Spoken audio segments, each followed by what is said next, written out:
I'm gonna lean hard into the pig squeal thing, like picking the weight.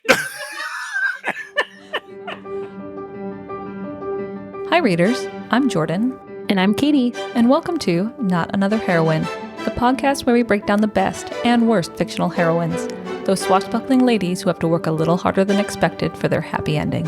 Want to see what's next on our TBR list? Subscribe to us on YouTube or follow us on Instagram for a sneak peek at upcoming content or to help us pick our next book.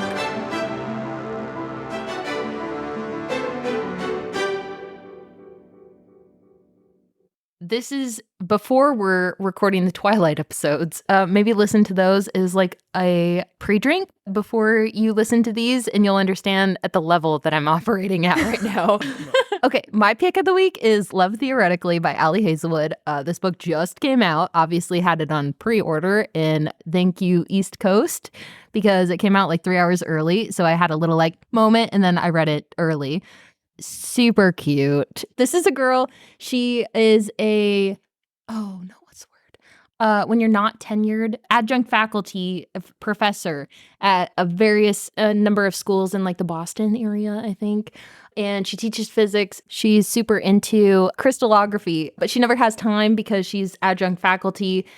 So she doesn't have time to do research. And so she applied to this job at MIT, which is like the beginning of the book. And she has this like arch nemesis, this guy, Jonathan. Oh, and enemies to lovers? How shocking in contemporary romance. See, so it's enemies to lovers, but like nemesis. Drink. That's fair. I deserve that. So Rob introduced a new rule, which is drink when you struggle with a word, which is going to be the entire podcast for us. Yeah. Nemesis. There we go. Nemesis to lovers? Potentially.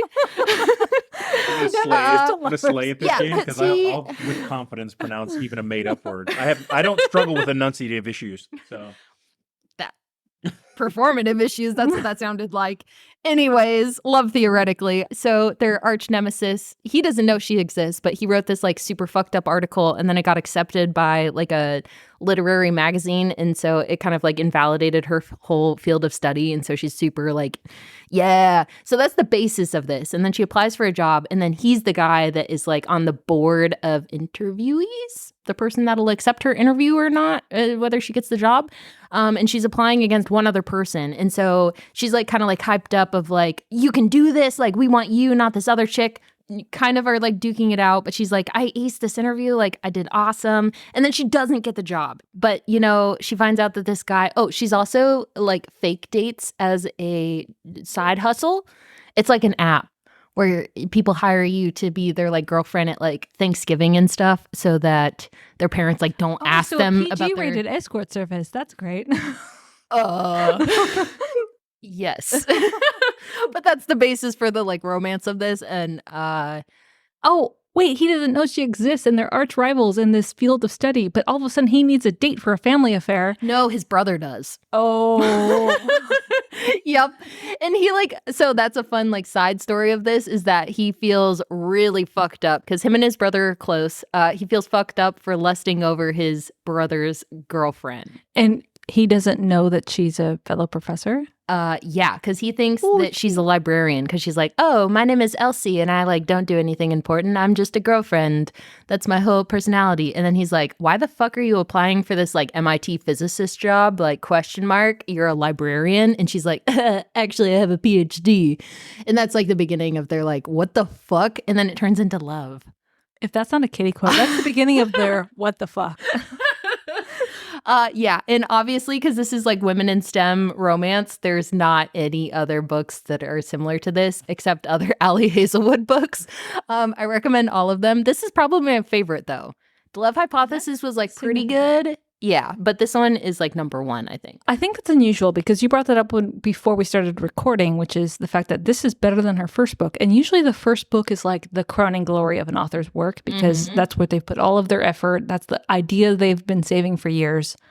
So I'm intrigued. Yeah, this one is definitely number one. And then The Love Hypothesis is number two. I also reread that immediately after finishing this one. Okay, so no other book similar, but what's a similar writing style to this author? Do you know of any? I don't, because Ali Hazelwood, So I love the fact that she came from fanfic first, because fanfic I feel like is more approachable and readable than regular fiction. Like it's not trying, it's just someone like writing out a story. So it's almost like you're listening to someone tell a story. And I feel like there's not many other authors that have that same like easiness. It's a comfort book, if that makes sense. Yeah, no, I can. So I don't have a lot of exposure to contemporary romance. I say that, and then I look at all of the books behind you. And Yeah, I'm like, hold on. I need to revisit that. So the gigantic blue book behind you, that one, that's probably one of my favorite books of all time. Blue-Eyed Devil, and it's a man walking into the sunset, no shirt on, back muscles for days.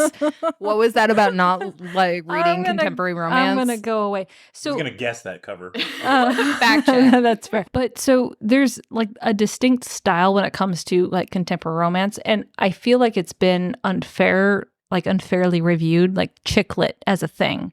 It very much gets shoved aside. And remind me, Katie, to tell you about the conversation we had in the office, I think yesterday, about what qualifies as a romance novel. Oh, Jesus Christ. Certain people had very distinct ideas on like what makes a romance novel.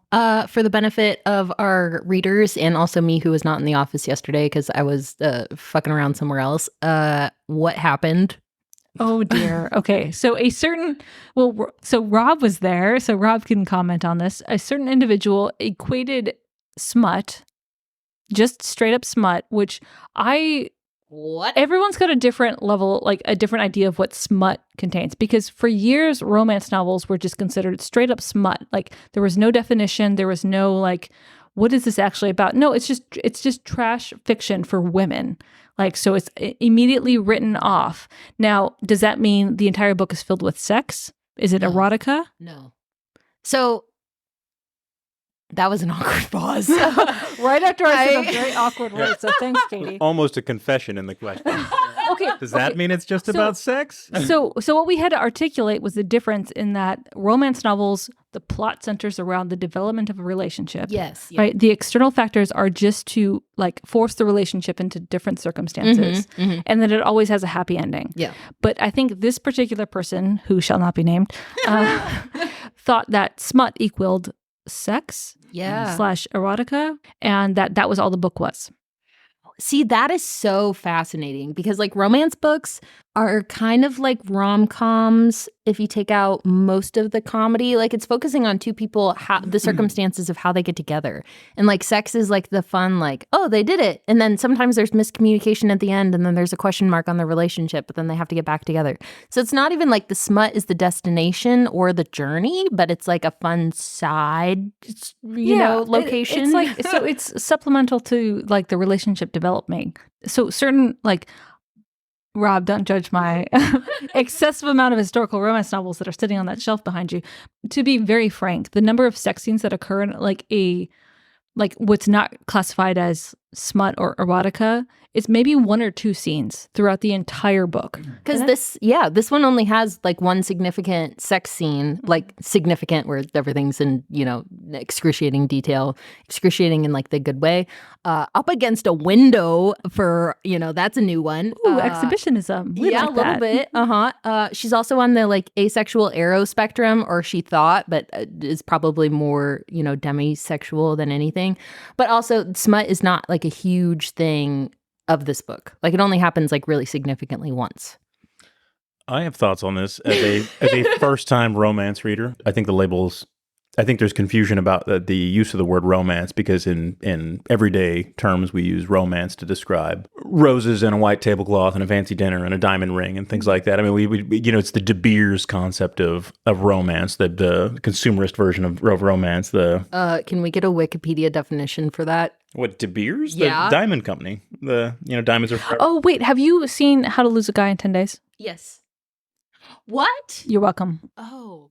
What? Okay. I if haven't. not, just think Every Kiss Begins with K. Continue. There you go. Yeah, exactly. Yeah. That's the kind of that's sort of She translated for our younger Yeah. beefed up whining and dining romance and love at first sight and scenic views and picnics and stuff like that. But I think it probably takes its name because it predates a lot of that from the old school concept of romance, which is think like romantic painters. It's about It's about a moment, living in the moment, or sense experience, things like that. Versus classic, like just understanding, like this is a person on a beach, and this was this painting was technically executed in the following ways. Whereas romance is about no. When you look at the painting, though, like I get a sense of the temperature of the air in this painting. It's romantic not because there are two people in love in it. It's romantic because that classic concept of romance is about living in the moment. Oh, we love that. That was such a fancy way of saying that smut is more than just like sex scenes. It's like the fun, It's weird. artistic. Yeah, because it is. The romance books, the fun thing is like they hate each other or, they don't know each other. And it's like how? Like what are these little moments that add up into love? So if you think about it, like when you ask someone, how did you meet your wife or your husband or your spouse, or what we thrive on is the romance and the newness. And the weird circumstances, like I like the way that he eats pears. Like it's the weird shit that you're like, I love this stuff, I'm eating it up. Like I don't care about the smut necessarily, but it's like, what are the weird things that they like did that you love? Okay, so query, how does your partner eat pears? Very seductively. I'm texting him for a video now.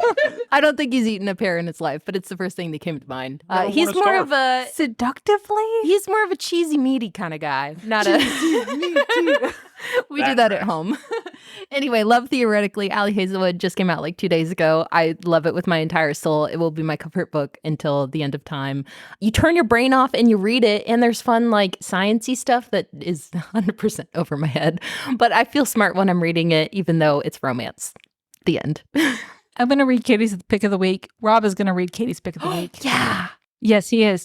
And that is it. So from Katie's shelf to yours. We'll see you on the next page.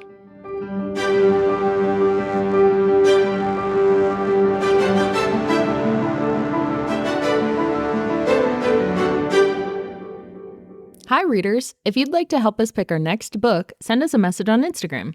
Or if you'd like to just listen, we post new episodes every Monday and Wednesday on Spotify, Apple, and Amazon. Thanks for listening. Bussin'.